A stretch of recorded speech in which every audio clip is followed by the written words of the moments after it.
मेरा नाम कामरान है। मैं ओकाड़ा का रहने वाला हूँ। मेरी शादी मेरी पसंद से हुई थी और मैं अपनी बीवी से बहुत प्यार करता था, लेकिन अपनी बीवी और बच्चों के लिए मुझे अमेरिका जाना पड़ा। लेकिन जैसे ही मुझे पता चला कि मेरी बीवी की तबीयत ठीक नहीं है तो मैं पाकिस्तान आ गया। मेरी बीवी अस्पताल में बीमार पड़ी थी और मेरी ऐसी हालत थी कि मैं बिल्कुल बेबस और मजबूर था। मैं चाह कर भी अपनी बीवी को नहीं बचा सकता था। मैं अपनी बीवी को हर हाल में बचाना चाहता था क्योंकि मुझे अपनी बीवी से बहुत ज्यादा मोहब्बत और चाहत थी। लेकिन डॉक्टर जवाब दे चुके थे, मैं चाह कर भी कुछ नहीं कर सकता था। मैंने कई साल परदेश में काटे थे ताकि अपनी बीवी के साथ एक अच्छा मुस्तकबिल बना सकूं और अपने होने वाले बच्चों का मुस्तकबिल महफूज कर सकूं और फिर सुकून से जिंदगी गुजार सकूं। लेकिन किस्मत ने मुझे मौका ही नहीं दिया था। पैसा तो मैंने कमा लिया था, लेकिन शायद उसे इस्तेमाल करने के वक्त में खा नहीं सका था, क्योंकि जब मैं लौट कर आया तो मेरी बीवी बहुत ही ज्यादा बीमार थी। ये 15 जून की शाम थी जब मेरे घर वालों का मुझे फोन आया। मैं उस वक्त अमेरिका की एक बहुत बड़ी कंपनी में काम कर रहा था। मुझे पता चला कि उसे शदीद बुखार के बायस झटके लग रहे हैं।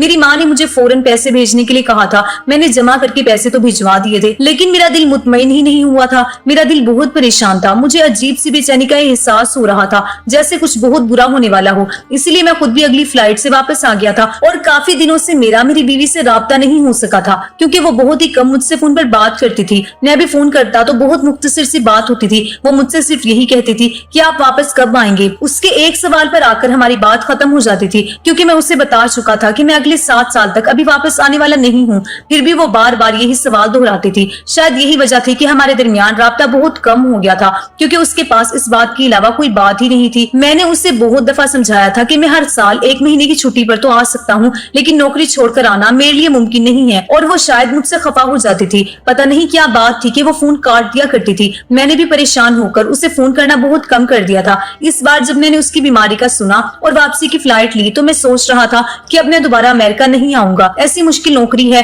पैसे का क्या फायदा कि जिसकी वजह से मैं अपनी बीवी से ही दूर रहूं और वो भी मुझसे नाराज रहती है। दुख परेशानी में तन्हा है। मेरे घर वाले तो उसके साथ थे, लेकिन शोहर का होना एक अलग बात होती है। और इस बात का एहसास मुझे अब हो रहा था जब वो अस्पताल में एडमिट हो चुकी थी। उसकी खैरियत की दुआएं मांगता मैं पाकिस्तान वापस आ पहुंचा था, लेकिन यहाँ आकर पता चला कि वो अभी भी अस्पताल में है। मैं फौरन अस्पताल भागा तो मेरी अम्मा और अब्बा मुझे देखकर हक्का बक्का रह गए। फिर अम्मा कहने लगी कि तुझे वापस आने की क्या जरूरत थी, दुख सुख तो जिंदगी के साथ लगे हुए हैं, आज नहीं तो कल वो ठीक हो ही जाएगी। मैं अम्मा के गले लगा और अम्मा से कहा कि बस मेरा दिल मुतमईन नहीं हो रहा था, मुझे बहुत ज्यादा फिक्र हो रही थी, इसलिए मुझे कुछ दिनों के लिए यहाँ आना पड़ा। इससे पहले कि मैं अपनी बीवी के पास जाता, डॉक्टर ने हमें अपने कमरे में बुलाया था। अब्बा जाने लगे तो मैं भी उनके साथ चल पड़ा और फिर डॉक्टर ने हमें बताया कि मेरी बीवी के पास ज्यादा वक्त नहीं है, बुखार दिमाग पर चढ़ गया है और इसी वजह से उसे झटके लग रहे हैं। उसके दिमाग ने भी सही तरह से काम करना छोड़ दिया है। कभी वो किसी को पहचानती तो कभी बिल्कुल ही अनजान हो जाती है। डॉक्टर की बात सुनकर मेरे होश उड़ गए थे।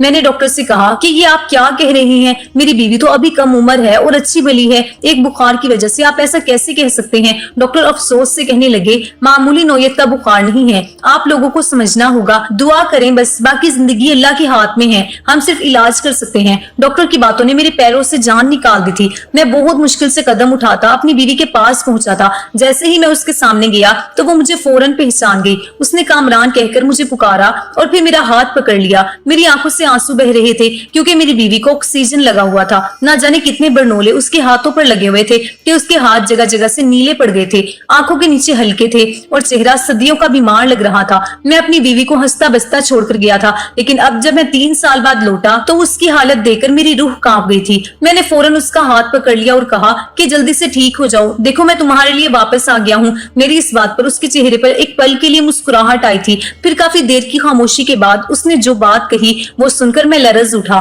कहने लगी, कामरान, जिंदगी में तो मुझे सही तरह से आपका साथ नहीं मिल सका, लेकिन मैं चाहती हूँ कि मेरी आखिरी सफर पर आप मुझे अपने हाथों से तैयार करके रवाना करें। ये बात सुनते ही मेरी आंखों से एकदम आंसू गिर पड़े और मैंने कहा, क्यों ऐसी बातें कर रही हो, तुम जल्दी ठीक हो जाओगी, हम घर चलेंगे, अभी तो हमें अपने बच्चों की खुशियां भी देखनी है। 4 साल की शादीशुदा जिंदगी में हम अभी तक बे औलाद थे। मैंने उससे कहा कि जल्दी ही तुम मुझे बताओगी कि तुम मेरे बच्चे की माँ बनने वाली हो। ये सुनकर उसके चेहरे पर एक उदासी आ गई और वो कहने लगी, ये मेरी आखिरी ख्वाहिश है, इसे आप मेरी वसीयत समझ ले। मेरी आखिरी सफर पर आप मुझे अपने हाथों से गुस्ल देंगे, मुझे तैयार करेंगे और मेरी कब्र पे भी खुद उतारेंगे तो मुझे सुकून नसीब हो जाएगा। मुझे इस जहान में ना सही, लेकिन उस जहान में मुझे आपका साथ मिलेगा। मैं आपकी खुशबू अपने साथ लेकर जाना चाहती हूँ। मेरी बीवी के जुमलों ने मेरे कदमों तले से जमीन निकाल दी थी। वो जिंदगी की नहीं, मौत की बात कर रही थी। मैंने कभी सोचा भी नहीं था कि कभी हमारा साथ इतना मुख्तसिर होगा। मैंने उससे कहा कि खुदा के लिए आयशा ऐसी बातें ना करो, तुम जल्दी ठीक हो जाओगी। लेकिन उसके बाद उसे झटके लगना शुरू हो गए थे। डॉक्टर ने मुझे कमरे से निकाल दिया था। फिर कुछ देर के बाद जो खबर मुझे सुनने को मिली थी, मेरे सर पर आसमान गिर पड़ा था। मेरी बीवी इस दुनिया से जा चुकी थी। वो मेरी और मेरी बीवी की आखिरी मुलाकात थी और शायद मुझे वसीयत करने के लिए ही जिंदा थी या फिर मुझे देखना चाहती थी। और मुझे देखने के कुछ ही देर के बाद ही उसकी रूह उसका जिस्म छोड़कर चली गई थी। हैरत की बात ये थी कि वो मुझे देखते ही पहचान गई थी। आयशा के बूढ़े माँ बाप का रो रो कर बुरा हाल था, जबकि मेरे घर वाले भी एक तरफ परेशान खड़े थे। इस तरह एक जवान लड़की का दुनिया से चले जाना बहुत बड़ा सानिया होता है, और वो भी अचानक ही बुखार की वजह से। मुझे कल रात को ही पता चला था कि आयशा की तबीयत बहुत खराब है और आज सुबह की फ्लाइट से मैं वापस आ गया था। लेकिन इसके बावजूद भी मुझे उसका तवील साथ नसीब नहीं हो सका था। पता नहीं वो कब से बीमार थी, कब उसे बुखार हुआ, मेरे घर वाले उसे कब अस्पताल लाए, मुझे किसी भी बात का इल्म नहीं था। अस्पताल की जरूरी कार्रवाई मेरे भाइयों ने करवाई और फिर हम डेड बॉडी लेकर घर पहुंच गए। मैं पूरी तरह अपनी हवासों में नहीं था कि जब मैंने अपनी बड़ी बहन की आवाज सुनी। वो कह रही थी कि आयशा को गुस्ल मैं और अम्मा मिलकर देंगे, किसी बाहर वाले बंदे को बुलाने की जरूरत नहीं है। अचानक ही मुझे आयशा की वसीयत याद आई और मैंने फौरन अपनी बहन को कहा कि इसकी जरूरत नहीं है। मैं जिंदगी में शायद अपनी बीवी का हक अदा नहीं कर सका, लेकिन उसकी आखिरी वसीयत जरूर पूरी करूंगा। मैं उसे खुद अपने हाथों से गुस्ल दूंगा और खुद कफन पहनाऊंगा। यही उसकी आखिरी ख्वाहिश थी और ये मेरा फर्ज है। मेरी बहन ने अजीब सी नजरों से मुझे देखा और कहने लगी, इसकी कोई जरूरत नहीं है। अब तुम अपनी बीवी को गुस्ल नहीं दे सकते, वो मर चुकी है, तुम्हारा उससे कोई ताल्लुक नहीं रहा। दुनिया वालों को पता चलेगा तो लोग हम पर थूकेंगे। मैं और अम्मा मिलकर गुस्ल देंगे, तुम्हें परेशान होने की जरूरत नहीं है। मैंने गुस्से से बड़ी बहन को देखा और कहा कि मैंने कह दिया ना, ये मेरी बीवी की वसीयत थी, मैं उससे खुद गुस्ल दूंगा। मेरा गुस्सा देखकर कुछ देर के लिए मेरी बहन खामोश हो गई और फिर प्यार से मुझे समझाने लगी कि देखो कामरान, ये मुनासिब नहीं है। यहाँ बहुत से लोग हैं जो इस बात का पतंगर बनाएंगे, हमारी बहुत बदनामी होगी। आज तक कहीं ऐसा देखा है ना सुना है कि एक शोहर ने अपनी बीवी को गुस्ल दिया हो। मैंने गुस्से से कहा कि मुझे ना ही लोगों की परवाह है और ना ही इस बात की कि यहाँ कौन क्या कहेगा। मैं सिर्फ इतना जानता हूँ कि ये मेरा फर्ज है कि मैं अपनी बीवी की वसीयत पर अमल करूँ। मैंने बहन के और अम्मा के ना चाहते हुए भी खुद आयशा को गुस्ल देने की तैयारी शुरू की और सब लोगों को इस कमरे से बाहर निकाल दिया जहाँ मुझे आयशा को गुस्ल देना था। हर कोई अजीब अजीब बातें बना रहा था कि शोहर कैसे बीवी को गुस्ल दे सकता है, ये तो परदेश से आकर बावला ही हो गया है। कम से कम उसकी माँ बहन को ही उससे रोकना चाहिए था, लेकिन मैंने अपने कानों पर हाथ रख दिया था। मुझे किसी की कोई आवाज नहीं सुननी थी। मैंने उस कमरे का दरवाजा बंद कर लिया जहाँ मैं और मेरी मरहूम बीवी आयशा मौजूद थे। अपनी बहन से कहकर गर्म पानी का इंतजाम मैं करवा चुका था। मैंने उससे पहले भी अपने दोस्तों को गुस्ल दिया था, इसलिए मुझे गुस्ल का तरीका मालूम था। मैंने सोचा था कि मैं खुद उसे गुस्ल देकर उसकी वसीयत को पूरा कर दूंगा। लेकिन जैसे ही मेरी नजर आयशा के चेहरे पर पड़ी तो मैं एकदम दंग रह गया। उसका चेहरा अस्पताल वाला नहीं था, बल्कि ऐसा लग रहा था जैसे उसका चेहरा चौदवी का चांद हो। ना ही वो बीमार लग रही थी और ना ही आंखों के हल्के थे जो कि अस्पताल में वाज़ेह दिखाई दे रहे थे। उसके होठों पर एक मध्यम सी मुस्कुराहट थी जो महसूस हो रही थी। मेरा दिल बहुत तेजी से धड़क रहा था। मुझे अपनी बीवी पर बेसाख्ता ही प्यार आ गया था। उसे देखते हुए मुझे शादी की वो रात याद आ गई थी जब मैंने पहली बार उसे देखा था। उस दिन भी वो ऐसी ही खूबसूरत और मासूम थी जैसे कि इस वक्त लग रही थी। जिंदगी ने बहुत जल्दी हम दोनों को एक दूसरे से जुदा कर दिया था। मैं तो परदेश में कब से उसके साथ का ख्वाहिशमंद था। मेरा दिल वहाँ रहकर भी आयशा को याद करता था। मैं उसके साथ अपनी ख्वाहिशात और खुशियों को मुकम्मल करना चाहता था। मैं हर वक्त अपनी छुट्टियों के दिन गिनता था कि कब महीने गुजरेंगे और मुझे 1 महीने की छुट्टी मिलेगी। लेकिन किसी को ना मालूम था कि मैं इतनी अचानक छुट्टी लेकर इस तरह आऊंगा कि मुझे अपनी बीवी की मौत की खबर सुनने को मिलेगी। बहुत मुश्किल से मैंने अपने जज्बात पर पहरा बांधा और आयशा के चेहरे पर झुक गया। मैं आखिरी बार अपनी बीवी को बताना चाहता था कि मैं उससे कितनी मोहब्बत करता हूँ। अगर मैंने उससे जुदाई के कितने साल काटे थे तो सिर्फ और सिर्फ उसके अच्छे मुस्तकबिल के लिए ही काटे थे। मेरी आंखों से मुस्तकिल आंसू बह रहे थे। फिर मैंने आयशा के वजूद पर पड़ी चादर को हटाया और जैसे ही उस पर नजर पड़ी मेरे हलक से चीख निकल गई। मुझे लगा था जैसे मैं अगला सांस भी नहीं ले पाऊंगा। कितनी ही देर ऐसे ही गुजर गई थी और फिर कमरे का दरवाजा बजा था। मेरी बहन मुझे आवाज दे रही थी। मैंने उठकर दरवाजा खोला और उन्हें अंदर बुलाया। उन्होंने आयशा की वो चोट दिखाई। वो नजरें चुराने लगी। मैंने अपनी बहन से पूछा ये सब क्या है, आयशा की ये हालत कैसे हुई। उन्होंने मेरे किसी सवाल का जवाब नहीं दिया। उनका हाल तो ऐसे था कि जैसे काटो तो बदन में लहू नहीं। मेरे बार बार पूछने पर मेरी बहन कहने लगी कि बाहर बहुत सारे लोग मौजूद हैं, तुम तदफीन का इंतजाम करो, इससे इसकी आखिरी आरामगाह में पहुंचा कर आओ, फिर मैं तुम्हें तुम्हारे सवालों के जवाब दे दूंगी। आप ही कहने लगी अगर तुम अभी शोर मचाओगे तो तुम्हारी बीवी का तमाशा बनेगा, इसलिए बेहतर है कि तुम पहले इससे दफनाओ। बड़ी मुश्किल से अपनी बीवी का गुस्ल मुकम्मल किया और फिर उसकी तदफीन का मरहला शुरू हुआ। जनाजा उठा तो घर सिसकियों से गूंज उठा, लेकिन मुझे किसी की आवाज सुनाई नहीं दे रही थी, ना ही किसी का रोना दिखाई दे रहा था। मेरा जहन पूरी तरह मफलूज हो चुका था। मैं किसी रोबोट की तरह काम कर रहा था। मैंने मैंने अपनी बीवी के जनाजे को कांधा दिया और फिर उसकी वसीयत के मुताबिक उसकी कब्र में उतरकर खुद उसे अपने हाथों से कब्र में उतारा। सब लोग तदफीन के बाद वापस लौट गए थे,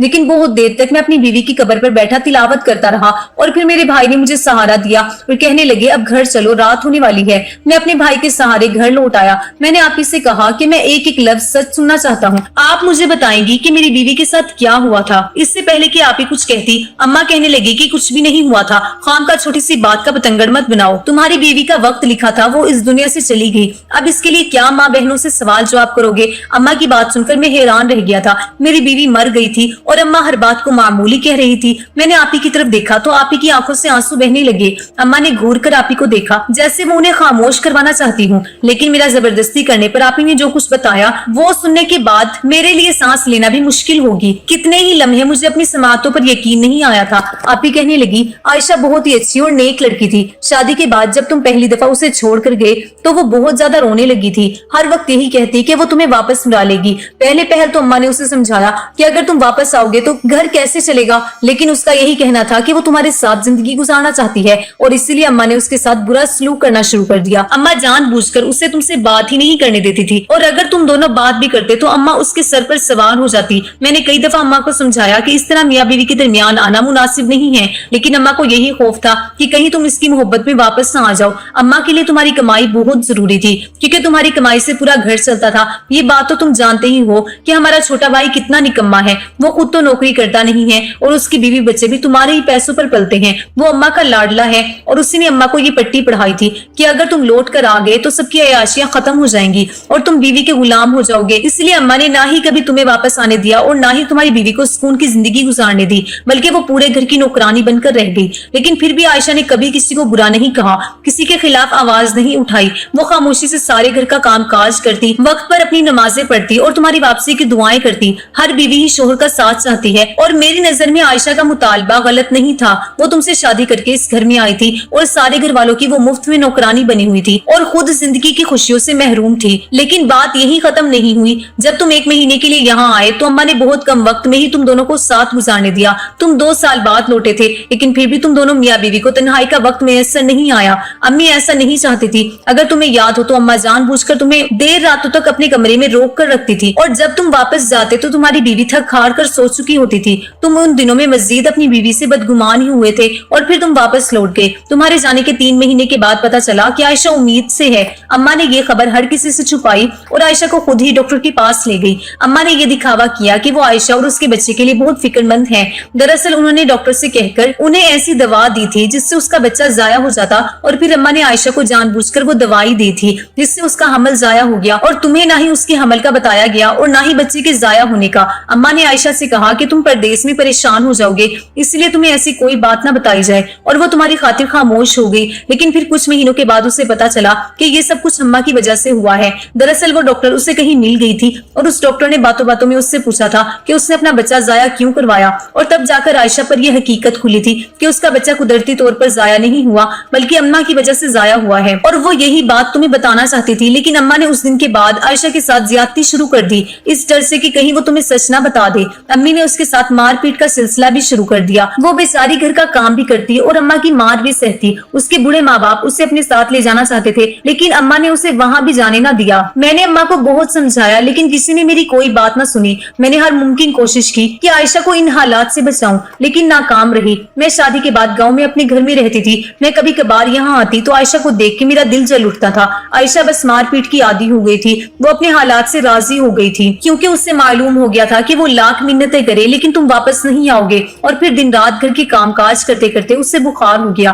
पता नहीं कब से उसे अंदर ही अंदर बुखार था जो हड्डियों में उतर गया था और फिर वही बुखार इतना जोर से आया कि उसके दिमाग पर चढ़ गया और उसके बाद तो झटके लगने लगे और बुखार की वजह से ही उसका इंतकाल हुआ। लेकिन वो यहाँ तक जिस हाल में पहुंची है उसके जिम्मेदार हमारे घर वाले हैं। मुझे तो लगता है कि कहीं ना कहीं मैं भी उसकी कातिल हूँ। ये कहकर आपी जोर जोर से रोने लगी और मुझे ऐसा लगा कि जैसे किसी ने मेरे सर पर छत गिरा दी है। मैंने हैरत से अपनी माँ की तरफ देखा जो खुद औलाद रखती थी, फिर वो किसी और की औलाद के साथ ऐसा कैसे कर सकती थी। अम्मा के चेहरे की शर्मिंदगी के तासुरात देखते हुए मैं हैरान था। वो मुझसे नजरें चुरा रही थी। मैंने बेयकीनी से अम्मा को झंझोड़ा और पूछा कि क्या आपने मेरा बच्चा जाया करवाया। क्या आपने मेरी बीवी को मारा पीटा था? क्या आप उसके साथ ज्यादती करती थी? और अम्मा के पास मेरे किसी सवाल का कोई जवाब नहीं था। मैंने बहुत मान से अपनी बीवी को अपने घर वालों के पास छोड़ा था, ये सोच कर कि मेरी माँ उसे बेटी जैसी मोहब्बत देगी, मेरा भाई उसे बहन समझेगा और मेरी कमाई पर वो ऐश करेगी। कुछ वक्त में पैसा जमा करके मैं वापस आ जाऊंगा तो फिर हम अपना अलग घर बनाएंगे। लेकिन मुझे नहीं मालूम था कि मेरे पीछे ये सब होगा। अम्मा हमेशा से ही मेरे छोटे भाई को मुझसे ज्यादा मोहब्बत करती थी, उसकी हर बात को अहमियत देती थी। लेकिन मुझे ये मालूम नहीं था कि मेरे भाई और उसके बच्चों का मुस्तकबिल बनाने के लिए अम्मा मुझे और मेरी औलाद को इस तरह नजरअंदाज करेंगी। क्या कोई माँ औलाद में इतना बड़ा फर्क भी कर सकती है? मेरी हालत देखकर अम्मा मुझसे माफी मांगने लगी। उन्हें अंदाजा नहीं था कि मेरी बीवी इस तरह अचानक दुनिया से चली जाएगी। लेकिन मैं अपनी माँ को माफ नहीं कर पाया। मैं कैसे उन्हें माफ करता? उन्होंने ना सिर्फ मेरी बीवी बल्कि मेरे बच्चे की जान ली थी, बल्कि उन्होंने तो मुझसे मेरे जीने की वजह ही छीन ली थी। मैं किस रिश्ते पर एतमाद करता, किसका हाथ पकड़ता, किसके कंधे पर सर रखकर रोता? मेरी माँ और मेरे भाई ने मेरी पीठ पर खंजर खोप दिया था। मेरी परदेश की कमाई के लिए उन्होंने मेरा घर उजाड़ दिया था। मैंने फौरन वापसी के लिए अपना सामान समेटा। आप ही ने मुझे रोकने की कोशिश की लेकिन मैं ना रुका। आप ही बहुत शर्मिंदा थी। वो इन सारे जुल्म और सितम का हिस्सा तो नहीं बनी थी, लेकिन कहीं न कहीं खामोश रहकर उन्होंने भी गुनाह किया था और उन्हें भी इस बात का एहसास था। इसलिए वो मुझे गुस्ल देने के लिए भी मना कर रही थी, क्योंकि उन्हें मालूम था कि मैं आयशा के जिस्म पर मौजूद जख्मों को देख लूंगा और हकीकत जानने की कोशिश करूंगा। और वाकई जब मैंने अपनी बीवी के जिस्म से चादर हटाई तो नील के निशान और जख्म देखकर मेरी जान निकल गई थी। आज मुझे वापस अमेरिका आए 3 साल होने वाले हैं। अब मुझे किसी रिश्ते पर एतबार नहीं है। मैं दोबारा कभी शादी नहीं करना चाहता और ना ही पाकिस्तान लौटना चाहता हूँ। मैंने सुना है कि क़यामत करीब है और अब सगे रिश्तों पर भी एतबार करना मुश्किल है। लेकिन ये सब कुछ मेरे साथ भी हो जाएगा, सोचा नहीं था। कभी कभी मुझे लगता है कि सबसे बड़ा कसूरवार मैं ही हूँ, क्योंकि आयशा से निकाह मैंने किया था, वो मेरी जिम्मेदारी थी। फिर मैंने उसे अपने घर वालों के हवाले छोड़ा ही क्यों? मैं सब परदेश में रहने वाले मर्दों से गुजारिश करता हूँ कि खुदारा अपनी बीवियों और अपनी इज़्दिवाजी जिंदगी को बर्बाद ना करें, अपनी खुशियों को पैसों की खातिर खराब ना करें। जो औरत आपसे निकाह करके आप पर एतबार करके आपके घर आती है, उसे अपने घर वालों के हवाले ना छोड़े। तो दोस्तों, कैसी लगी आपको आज की हमारी कहानी पसंद आई है तो वीडियो को लाइक करें, चैनल पर नए हैं तो चैनल को सब्सक्राइब करें। मिलते हैं कल की एक नई दिलचस्प कहानी के साथ, तब तक के लिए अल्लाह हाफिज, शुक्रिया। एक दिलचस्प और सबक आमोज वाकया। एक शख्स ने चिड़िया पकड़ने के लिए जाल बिछाया। इत्तेफाक से एक चिड़िया उसमें फंस गई और शिकारी ने उसे पकड़ लिया। चिड़िया ने उससे कहा, ए इंसान, तुमने कई हिरन, बकरे और मुर्ग वगैरह खाए हैं, उन चीजों के मुकाबले में मेरी क्या हकीकत है? जरा सा गोश्त मेरे जिस्म में है, उससे तुम्हारा क्या बनेगा? तुम्हारा तो पेट भी नहीं भरेगा। लेकिन अगर तुम मुझे आजाद कर दो तो मैं तुम्हें बड़ी ही काम में आने वाली नसीहतें करूंगी, जिन पर अमल करना तुम्हारे लिए बहुत मुफीद होगा। उनमें से एक नसीहत तो मैं अभी ही करूंगी, जबकि दूसरी उस वक्त करूंगी जब तुम मुझे छोड़ दोगे और मैं दीवार पर जाकर बैठूंगी। उसके बाद तीसरी और आखिरी नसीहत उस वक्त करूंगी जब दीवार से उड़कर सामने दरख्त की शाख पर जाकर बैठूंगी। उस शख्स के दिल में तजस्सुस पैदा हुआ कि ना जाने चिड़िया क्या फायदेमंद नसीहतें करेगी। उसने चिड़िया की बात मानते हुए उससे पूछा, तुम मुझे पहली नसीहत करो, फिर मैं तुम्हें छोड़ दूंगा। चुनाचे चिड़िया ने कहा कि मेरी पहली नसीहत तो ये है कि जो बात कभी नहीं हो सकती उसका यकीन मत करना। ये सुनकर उस आदमी ने चिड़िया को छोड़ दिया और वो सामने दीवार पर जा बैठी। फिर बोली, मेरी दूसरी नसीहत ये है कि जो बात हो जाए उसका गम न करना। और फिर कहने लगी, ए भले मांस, तुमने मुझे छोड़कर बहुत बड़ी गलती की, क्योंकि मेरे पेट में पाव भर का इंतहाई नायाब पत्थर है। अगर तुम मुझे ज़िबा करते और मेरे पेट से उस मोती को निकाल लेते तो उसकी फरोख्त करने से तुम्हें इस कदर दौलत हासिल होती कि तुम्हारी आने वाली कई नस्लों के लिए काफी होती और तुम बहुत बड़े रईस हो जाते। उस शख्स ने जो ये बात सुनी तो लगा अफसोस करने और पछतावा कि उस चिड़िया को छोड़कर अपनी जिंदगी की बहुत बड़ी गलती की। अगर उसे ना छोड़ता तो मेरी नस्लें संवर जाती। चिड़िया ने जो उसे इस तरह सोच में पड़े देखा तो उड़कर दरख्त की शाख पर जा बैठी और बोली, ए भले मांस, अभी मैंने तुम्हें पहली नसीहत की जिसे तुम भूल गए कि जो बात न हो सकने वाली हो उसका हरगिज यकीन न करना। लेकिन तुमने मेरी इस बात का एतबार कर लिया कि मैं छटाक भर वजन रखने वाली चिड़िया अपने पेट में पाव वजन का मोती रखती हूँ। क्या ये मुमकिन है? मैंने तुम्हें दूसरी नसीहत ये की थी कि जो बात हो जाए उसका गम न करना, मगर तुमने दूसरी नसीहत का भी कोई असर न लिया और गमो अफसोस में मुबतला हो गए कि खामखा मुझे जाने दिया। तुम्हें कोई भी नसीहत करना बिल्कुल बेकार है। तुमने मेरी पहली 2 नसीहतों पर कब अमल किया जो तीसरी पर करोगे? तुम नसीहत के काबिल नहीं। ये कहते हुए चिड़िया फिर से उड़ी और हवा में परवाज कर गई। वो शख्स वहीं खड़ा चिड़िया की बातों पर गौर और फिक्र करते हुए सोचों में खो गया। वो लोग खुश नसीब होते हैं जिन्हें कोई नसीहत करने वाला हो। हम अक्सर खुद को अक्ले कुल समझते हुए अपने मुखलिस साथियों और बुजुर्गों की नसीहतों पर काम नहीं धरते और उसमें नुकसान हमारा ही होता है। ये नसीहतें सिर्फ कहने की बातें नहीं होती कि किसी ने कह लिया, हमने सुन लिया, बल्कि दानाई और दूसरों के तजुर्बात से हासिल होने वाले अनमोल असासे हैं जो यकीनन हमारे लिए मशले राह साबित हो सकते हैं। अगर اگر ہم ان نصیحتوں پر عمل بھی کریں